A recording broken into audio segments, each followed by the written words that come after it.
wabarakatuh. Kembali lagi di channel Sutanto bersama saya Sutanto. Hari ini kali pertamanya Sutanto dan tim berada di luar kota, yaitu Cianjur ya. Kalau kemarin berada di luar kota itu ala-ala karena masih lewat Zoom. Kalau saat ini kita benar-benar berada di luar Jakarta, yaitu tempatnya di Cianjur, di kediaman seorang wirausaha, seorang wira swastawan yang berhijrah dari mana ke mana. Nanti kita akan dengarkan langsung ya. Kali ini bukan seorang wanita lagi. Kalau kemarin-kemarin kan banyak wanita ya karena sumbernya. Kalau kali ini laki-laki lagi ya, seorang bapak ya yang namanya Bapak Yedi Jupriyadi. Kita banyak banget teman-teman. MSIMM CINNLP CPC dan CCC. Nah, apa itu nanti kita akan bahas bareng ya sama Bapak Yedi. Yuk langsung aja kita perkenalkan. Assalamualaikum Bapak Yedi, apa kabar?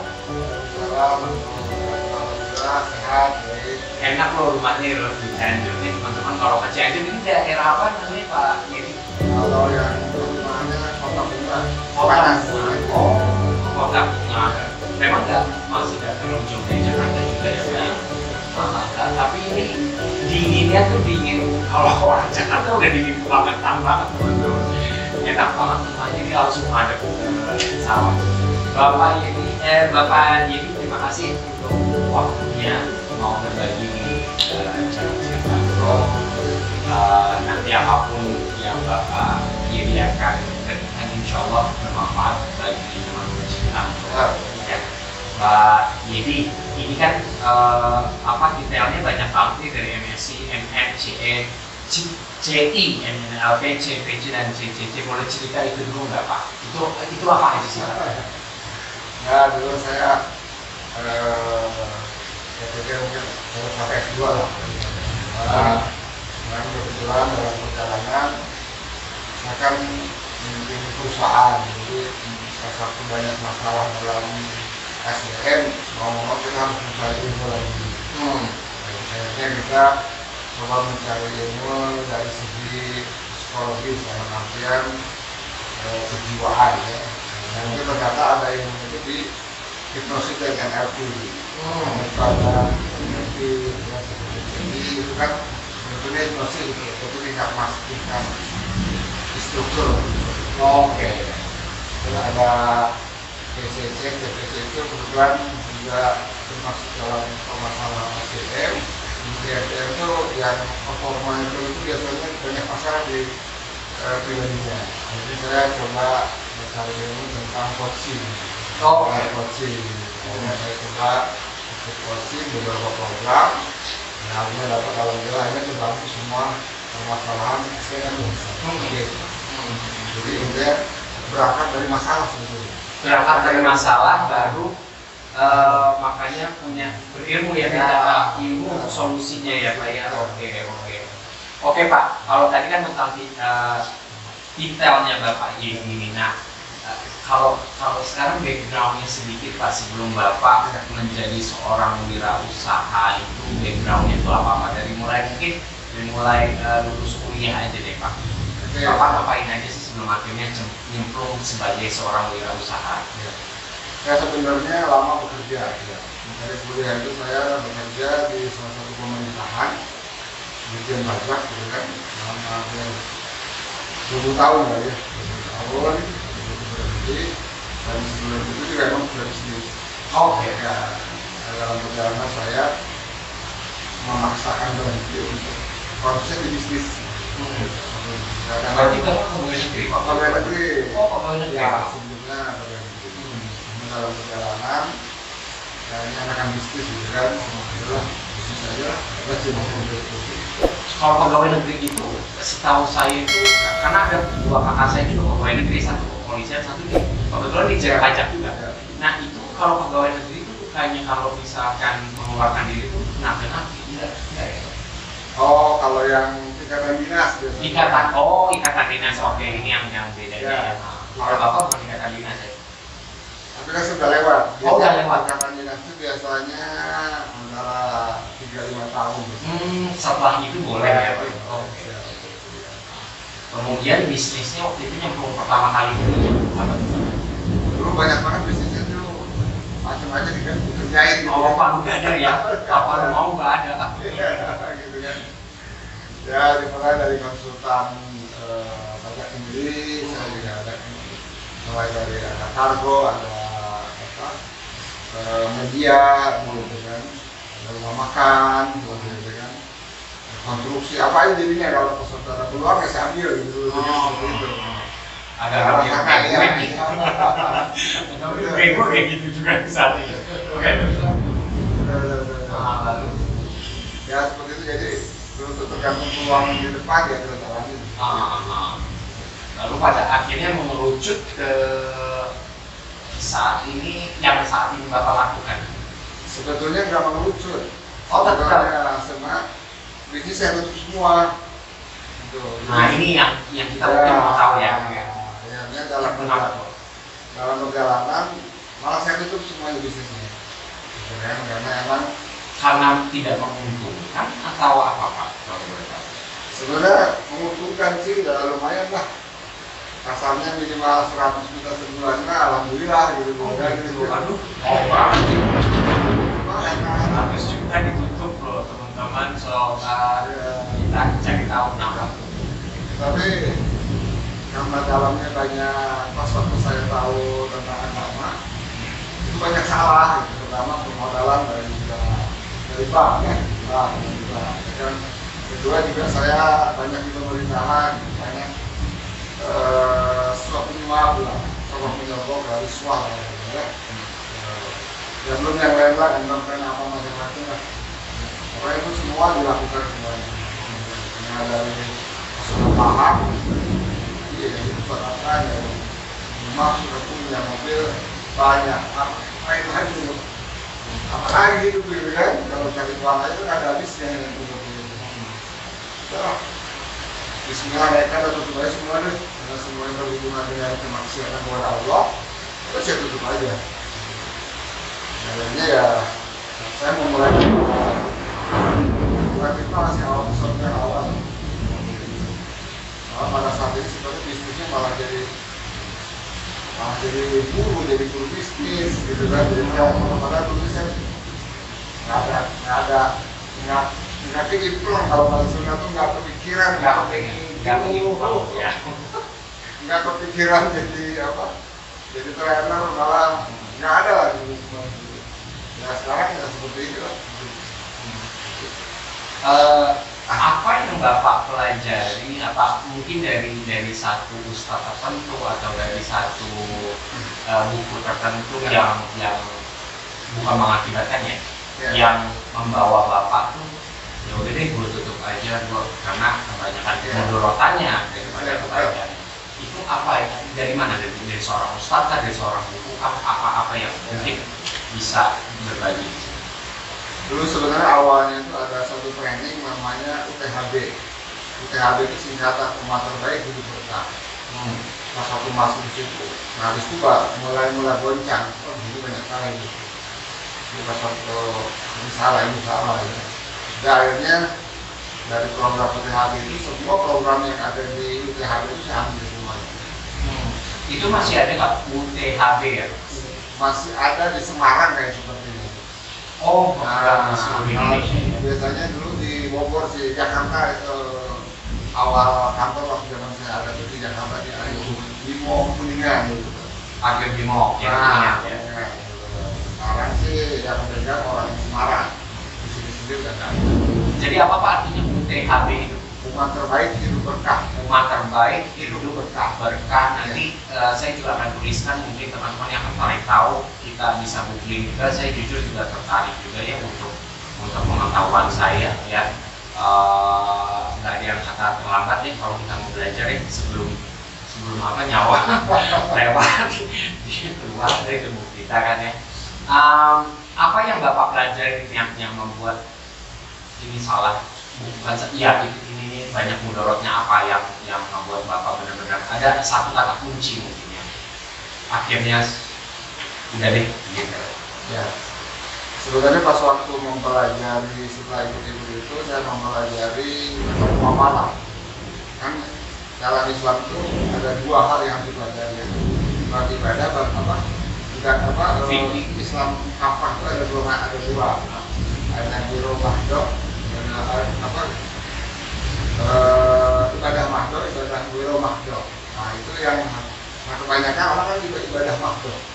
Ibadah mahdoh itu sholat, puasa, zakat itu sholat. Kalau udah sholat, udah puasa, udah sedekah, udah bikin masjid, yatim piatu sholat itu udah solih. Ada yang utama juga itu biro mahdoh. Biro mahdoh itu berhubungan dengan orang, dengan manusia. Contohnya berkomunikasi. Waktu kita nggak punya ilmu ini bisa jadi dosa. Waktu pergaulan nggak tahu ilmu ini bisa jadi dosa. Pertanian nggak tahu ilmu ini bisa jadi dosa. Bisnis kalau nggak tahu ilmunya bisa jadi dosa. Terus bab-bab lain masih banyak lagi. Nah, kita pelajari semuanya, ternyata semuanya salah semua saya. Termasuk sebenarnya bukan saya, hampir masyarakat Indonesia itu berbuat salah. Kayak saya di sini, petani-petani di sini hampir rata salah. Kenapa salah? Contoh misalkan, tanah pertanian itu dalam Islam tidak boleh disewakan. Tidak boleh Disewakan tanah pertanian. Kenapa? Ada hadisnya. Tanah pertanian itu tidak boleh bagi hasil. Nah itu ada hadisnya.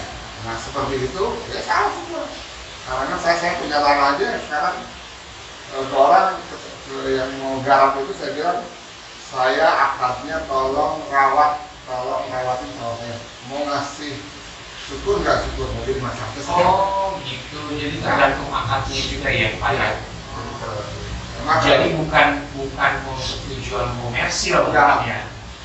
Karena seharusnya taman pertanian itu dalam Islam yang kaya itu petani, bukan yang punya uang. Nah, dalam Islam seperti itu. Jadi tanah itu pasti akan produktif. Itu salah satu contoh. Karena itu keadilan juga ya Pak ya. Siapa yang bekerja ya ini ya, bukan yang punya tanah ya.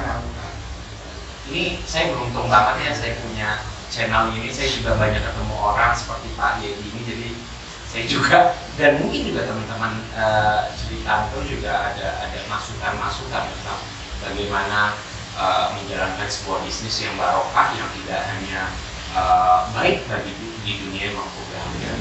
Lalu Pak, kemudian ketika udah tutup nih usaha-usaha Bapak yang Bapak berpikir ini kebanyakan mudorotnya daripada baiknya gitu. Keluarga gimana? Marah-marah atau apa ini gimana sih? Gitu. Pasti ada tantangan dong. Oh iya betul. Oh pastilah, pas hijrah itu pasti ada ujiannya. Kalau kita mau iya, ujiannya. Karena kata Allah kan tidak akan masuk surga seorang sebelum diuji dengan kesusahan apapun. Jadi saya pas waktu hijrah udah bismillah. Tantangannya yang utama itu adalah orang tua, mertua, istri, anak, sebenarnya seluruhnya menentang. Semuanya menentang. Oh sampai orang tua juga menentang. Oh, iya jelas lah. Satu saya menjaga itu saya rumah di Jakarta pun saya tinggalin. Rasanya rumah besar kata orang, ya rasanya gimana ya? Rumah seperti itu ditinggalin. Malah ngontrak di Bogor. Gitu. Saya sempat ngontrak dulu 2013 itu di Bogor, saya tinggalin rumah itu. Pokoknya sekolah semua pindahin anak-anak, semua pindahin ngontrak. Saya hidup sederhana, cari sekolah yang membuat kita selamat dunia akhirat. Intinya saya di luar biasa. Oke, tapi pada akhirnya orang tua dan mertua, mertua dan semuanya akhirnya saat ini setuju. Apa masih ada pertentangan juga? Ya, apa ujian ya artinya ya? Mungkin batinnya sih nggak siap, dari kemewahan ke sesederhanaan nggak siap. Nggak siap, mereka nggak siap. Nah, karena berarti Pak Yedi ini masih memberikan satu pengetahuan juga, knowledge juga kepada mereka untuk tetap istilahnya tetap di jalan Allah ya. Ya pelan-pelan lah saya memberikan sedikit-sedikit tentang kita hidup kan nggak tahu ya mau 5 menit lagi, 1 jam lagi, Betul. besok, lusa kan kita nggak tahu. Mau di kamar mandi, mau di Iya. jalan ya Pak ya, Iya. mau amit-amit mau kena virus, Iya. udah lupa. Iya. Ya, seorang muslim itu kan harus siap meninggal kapan aja. Iya. Itu aja sih pentingnya. Makanya Bapak harus ya memang bersiap untuk berhijrah dari saat Iya, ya. betul. Nggak nunggu nanti. Ya kita kalau umurnya kita panjang nanti, Iya. kalau enggak ya gimana? Kecuali kita tahu umur kita tahu kapan ya. Kemudian Bapak berhijrahnya itu sebenarnya dari tahun berapa sih Pak? Apa baru-baru ini? Memang sudah. Saya mulai hijrah itu 2012 lah, mulai merancang hijrah total. Bapak mulai merancang. Ya, totalnya 2013-an. 2013 ya total. Dan Bapak di Cianjur ini sebagai rumah utama Bapak saat ini di sini atau Bapak ada Nah, baru ini aja sih. Tapi ini semenjak yang berhijrah itu. Iya. Nah, yang aset-aset yang dulu apakah Bapak jual atau Bapak belikan mungkin Bapak hibahkan atau gimana? Ya, sebagian dijual buat makan, sebagian ada yang mungkin buat tabungan saya di akhirat, buat wakaf, buat seperti itu. Untuk dipergunakan untuk hal yang baik juga ya Pak ya. Ya, Pak, ini kan ini pertanyaan kamu kasih, cuman kan di masa pandemi ini banyak orang yang mungkin terdampak secara psikologis Iya, maupun betul. secara materi dan banyak hal gitu. betul. Ada nggak Pak pesan-pesan untuk teman-teman channel Cerita Angko ini gimana sih menyikapinya harusnya gitu? Karena alasan saya membuat di channel ini juga untuk membantu teman-teman Cerita Angko juga untuk mereka tuh termotivasi untuk dapat aktivitas di masa-masa saat ini. Ada yang Bapak mungkin pesan-pesan yang mau Bapak sampaikan? Ya intinya sih di saat apapun yang kita hidup itu pandemi apalagi saat pandemi seperti ini, sebenarnya kita bersyukur aja tuh. Bersyukur kepada Allah dalam artian semua permasalahan itu masih ada hikmahnya. Justru sebenarnya manusia itu harus senang dengan masalah. Kenapa gitu Pak? Unik juga ya. Harus senang dengan masalah. Ya, harus dengan masalah. Karena ini apa? Pas waktu kita saat pandemi seperti ini kan kita kayak di vlog. Kalau saya di vlog, kayak kegiatan saya kan jago dan cabai.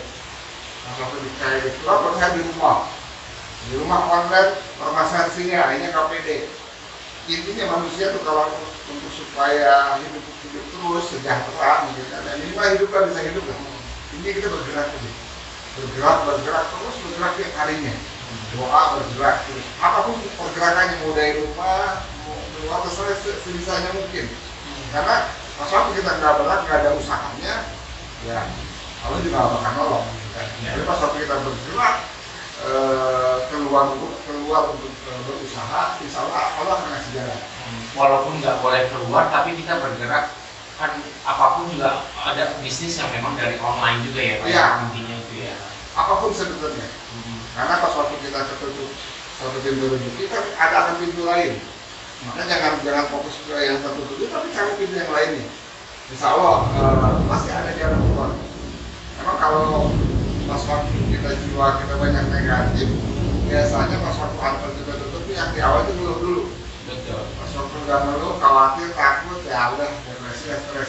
Dan nggak bisa nemuin solusi apapun ya Pak. Akhirnya seperti itu, akhirnya seperti itu. Padahal Allah selalu selama kita hidup nggak ada selang di tubuh kita pas kita bangun itu hal yang memang kita harus syukuri ya. Ya. Benar ya Pak ya. Betul. Dan selama kita masih nyawa di kandung badan pasti Allah juga sudah ada pakem rezeki kita, betul ya Pak ya? Tinggal kita nyarinya aja gitu ya. Oke. Melangkahnya aja. Betul. Jadi dari Pak Yedi sendiri harus selalu bersyukur dan bergerak walaupun kita nggak keluar ya. Apapun kita baca buku bisa di internet, nggak usah baca buku secara konvensional gitu loh. Menumbuhkan ide-ide banyak kok sebenarnya yang bisa kita lakukan untuk menghasilkan uang. Benar ya Pak ya? Nah ngomong-ngomong soal banyak untuk menghasilkan uang, Pak Yedi ini katanya tadi sebelum kita podcast, Pak Yedi ini akan membuka sekolah apa namanya, sekolah bisnis ya, insya Allah. Ya, sekolah bisnis. Calon pengusaha lah. Gitu. Calon pengusaha bukan hanya calon pengusaha dunia, tapi calon pengusaha yang insya Allah barokahnya ya. Betul ya Pak ya. Nah itu akan launching kapan Bapak? Insya Allah sih Juni ini launching. Juni ini. Ya, Juni 2021. Secara tatap muka apa secara online? Ini harus tatap muka karena ini programnya mondok minat. Oh gitu. Ya. Karena pembinaannya kan bukan hanya bisnis, karena bisnis juga nggak sulit sebenarnya. Yang sulit itu menata mental, karakter, kemandirian, spiritual. Ini 4 ini yang harus terus dalam. Luar biasa loh ya. Menata apanya Pak? Karakter, mental, kemandirian, spiritual. Kalau bisnis mah gampang, nggak sulit. Ya, itu yang paling berat. Kenapa 4 ini penting? Karena yang kita merasakan dalam kehidupan itu, dalam berbisnis, yang dirasakan itu. Kalau ilmu kan, ilmu bisnis sebentar kita tinggal pakai terus aja. Tapi mental hadapin orang tiap hari, tiap minggu, tiap bulan. Yang mudah menyerah. Terus nanti ada gejolak turun naik bisnis itu kan harus kuat di situ. Kalau nggak kuat itunya berat. Makanya generasi sekarang itu generasinya lemah semua, yang disetting adalah tentang ilmu bisnisnya. Ilmu bisnisnya nggak seberapa. Saya kadang-kadang ngajar itu seminggu juga selesai dari A sampai Z lah gitu. Benar juga ya. Iya. Sangat-sangat menarik. Nanti saya akan tuliskan di deskripsinya, mohon izin untuk share nomor Bapak juga. Nanti kan kalau misalnya IG Bapak juga ada ya mungkin ya. Lagi dibikin sama teman-teman. Oh, akan dibikin. Lagi dibikin, tapi ini judulnya ini apa? Hijrah kita baru dibikin. Oke, generasi kolonial kayak saya bukan milenial orangnya. Oke, Bapak, sebelum kita mengakhiri bincang-bincang kita, ada lagi nggak Pak yang mau di-share mungkin tentang kehidupan, agama atau apapun ke teman-teman channel Sri Kanto? Ya, tadi kan ada penasaran tentang bagaimana masalah itu bersyukuri. Ya. Nah, gitu. Sebenarnya kita harusnya bersyukur punya masalah. Karena kalau orang tidak bersyukur dengan permasalahan, itu bermasalah orangnya. Contoh, jadi saya ditanya Benar dulu. juga ya. Benar juga ya. Saya tanya ke Pak Anton, kira-kira enak dapat kesenangan atau enak dapat masalah dalam hidup? Kalau saya sih semangat ya. Kesenangan, ya. Hampir di semua training saya pun orang paling suka kesenangan. Betul. Oke. Yang membuat hebat, yang membuat naik level, yang membuat orang sukses, yang membuat orang keren banget lah dalam hidup prestasinya. Jika banyak ditambah kesenangan atau masalah? Tanpa masalah. Oke. Karena mereka belajar dari situ. Kalau gitu enak dapat kesenangan atau masalah? Jadi pilihan. Dua-duanya. Iya, benar juga ya. Ya. Benar ya. Ya. Jadi emang sebenarnya logikanya kalau kita paham dalam, kita hidupnya enak senang masalah. Karena masalah itu minimal ada 5 hikmah. 5 hikmah. Pertama, kita akan dipintarkan sama Allah. Dipintarkan sama Allah. Kita akan dipintarkan sama Allah. Kenapa dipintarkan? Pas waktu ada masalah, kita kan berpikir solusi. Solusinya apa ya? Solusi 1 nggak bisa, solusi 2 lah. Solusi 2 nggak bisa, solusi 3 terus mencari solusi. Pas waktu kita mencari solusi terus, kita akan pintar nggak kita? Iya. Akan pintar. Yang pertama akan pintar ya. Nah, tapi syaratnya ada syarat juga. Syaratnya tidak boleh berpikir hasil. Nah, Kita hanya bikin prosesnya aja. Usahanya. Iya. Satunya hasil itu hak manusia, hak Allah. Allah. Hak Allah. Makanya banyak orang galau, banyak orang stres karena sering memikirkan hasil. Karena hasil itu hak Allah. Bukan ininya kita ya, bukan hak prerogatif. Bukan hak kita, itu hak Allah. Yang kedua adalah hikmah dari masalah adalah kita lagi kalau kita akan naik level, kita akan naik level. Tapi ada syaratnya, kalau kita kuat menjalani. Ya, kebanyakan orang nggak baru ditolak aja lah, ini sih bukan usaha gue nih. Jadi pertama, kedua naik level, ketiga adalah kata Allah itu kalau kita sudah pantas akan dikasih apa yang diinginkan. Jadi apa yang diinginkan akan dikasih. Tapi kalau syaratnya harus sudah pantas. Jadi kita harus memantaskan diri. Memantaskan dirinya dalam hal apa aja, Pak? Ya minimal kalau ada masalah kita berpikir solusi. Pas waktu ada dihantam badai apapun ya kita kuat. Oke. Selalu bersyukur dan sabar beramal. Seperti itu kata-kata memantaskan ya. Memantaskan betul. Ya. Kemudian yang keempat? Yang keempat itu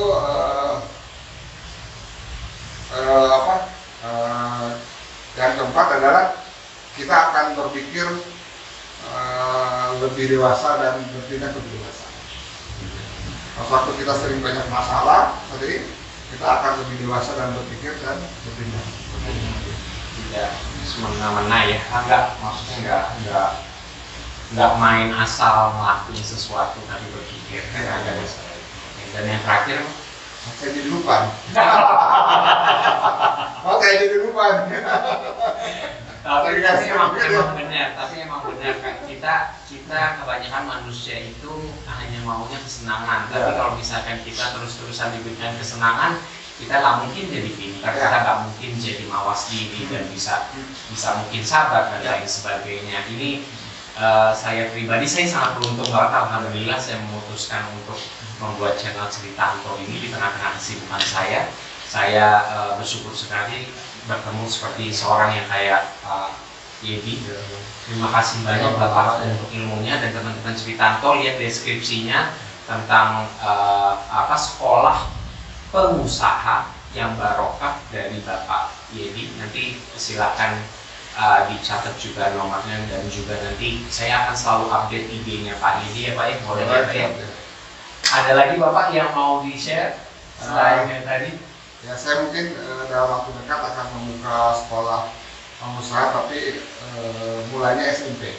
Oh, mulai di SMP. Oke. Ya. Kenapa SMP? Karena Rasul diajarkan untuk berbisnis itu di umur 10-12 tahun.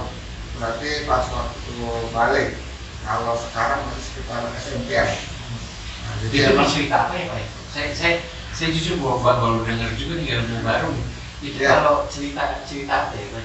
Rasul kan buku yang mana kalau mau saya baca? Tentang Rasul aja. Oh, tentang Rasul. Sirah Rasul pasti ada bagaimana Rasul umur banyak, ada yang 10 tahun, ada yang 12 tahun sudah diajak bisnis sama pamannya, seperti itu. Itu sama dengan belajar berusaha. Makanya Bapak mau memulai dari yang di SMP dulu ya? SMP, jadi 6 tahun kita didik.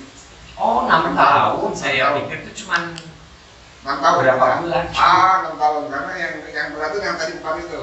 Spiritual, karakter, mental, kemandirian. Nah itu harus dididik, harus ada aplikasinya dalam kehidupan. Iya, ini menarik banget. Oke. Ya. Itu mungkin. Nanti saya akan tuliskan di deskripsinya Pak ya. Mudah-mudahan sukses barokah buat Pak Yedi dunia akhirat. Oke, teman-teman Cerita Anto, mumpung subscribe, like, comment, share masih gratis. Yuk lakuin segera untuk perkembangan channel ini, dan juga mungkin bermanfaat bagi teman-teman, kolega, keluarga, dan handai tolan dan lain sebagainya. Oke, jangan lupa yuk lakuin sekarang. Anto Sutanto dan Bapak Yedi signing out. Selalu bersyukur, tetap semangat dan semangat berkarya. Wabillahi taufiq wal hidayah. Wassalamualaikum warahmatullahi wabarakatuh.